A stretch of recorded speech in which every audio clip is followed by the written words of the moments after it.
Today at SIAM Speaks, we are joined by Dr. Pawan Goenka. He needs no introduction, though for the benefit of viewers, we must tell them that he is a veteran in the auto industry, been at the helm of auto majors, many of the OEMs, and has been past president of SIAM. Today we'll talk to him about a number of issues, but we'll start by asking him about EV sector, sir. EV, we have seen a number of players have come. They are selling their vehicles, but somewhere we are lacking in EV component system.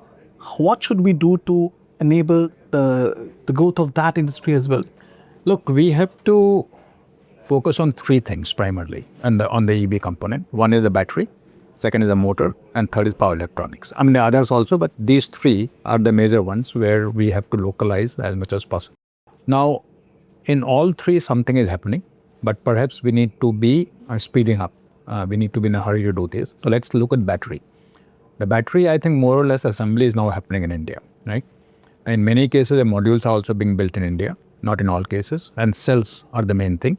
So I would hope that the SEC scheme that is in place with which the cells will start coming in will take care of that problem.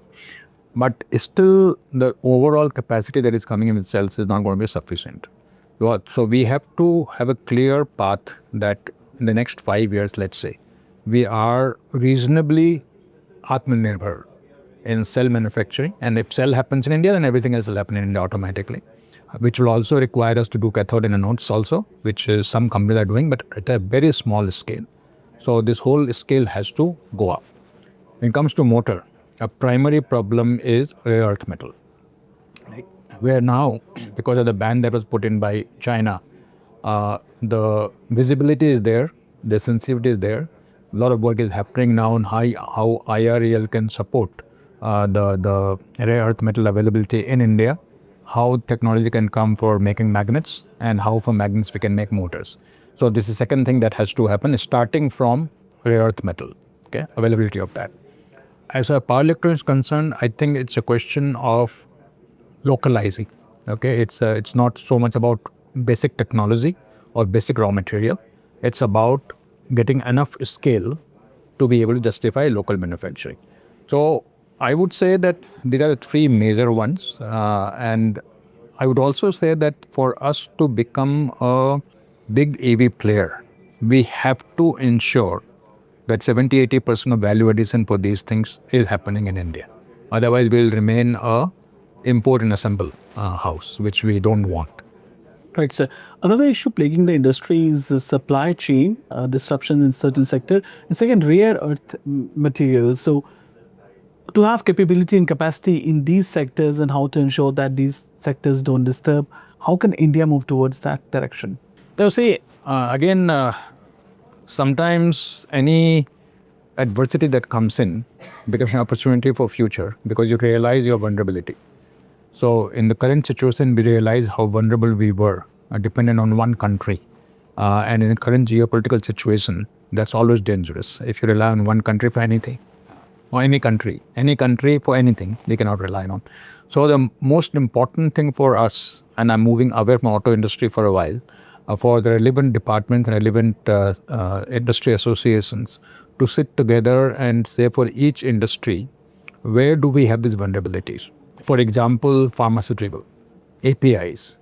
We are too dependent on China for APIs. How do we ensure that what happened for rare earth metal in auto industry doesn't happen for pharma industry tomorrow, right? Fertilizer, we again had somewhat of a shock there also. And I'm sure like this, there are dozens of things where we need to identify that. And once we identify, we need to either, the most preferable one is that we are not dependent on anyone, but that may not be possible for everything. So the second preference will be that we shouldn't be dependent on one country. And we have to sort of have diverse base for procuring these things, whether it's earth metal or API or fertilizer or anything else. And sir, last thing about the GDP growth in India is now at a good pace. Agriculture growth we are seeing, and monsoons are good as well.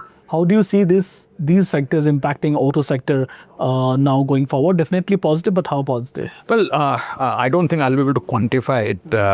As you probably know that the passenger vehicle segment has not grown in the last 6 months. And therefore, the changes that have happened right now should at least bring it back to mid-single digit kind of growth is what I would hope for.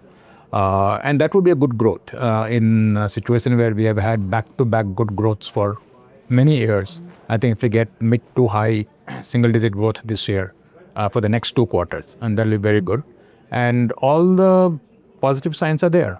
Especially if the geopolitical situation resolves itself over the next month, month and a half, then I think that's going to be very big plus. So the GDP, obviously, big enabler. The direct effect and the indirect effect, GDP both will make a difference. And all the positive macroeconomic situation that we have, the 7.7 or 8% growth that we had in the first quarter, and similarly good expectation for second, third, and fourth quarter. That will also bode very well. And more importantly, I think the product launches also are fairly well line up of good line of product launches as I can see it. And in auto industry, one thing that always promotes growth, no matter what the macroeconomic situation is, are good new product launches. Whenever you have that, there will be growth. Because every new good product is going to bring large volumes coming in. So with the new products, I'm sure it'll happen. And the EV now has a passenger vehicle, has a good number of new products, equally good number in the pipeline to be launched in the next 6 months. And therefore, I would think that the momentum that we are seeing in EV growth, which has grown about 70-80%, I think, in the first 2 quarters, will continue for the third and fourth quarter. And that should also add to the overall growth. All right, sir. Thank you so much. Okay. Thank you for time, sir. Thank you.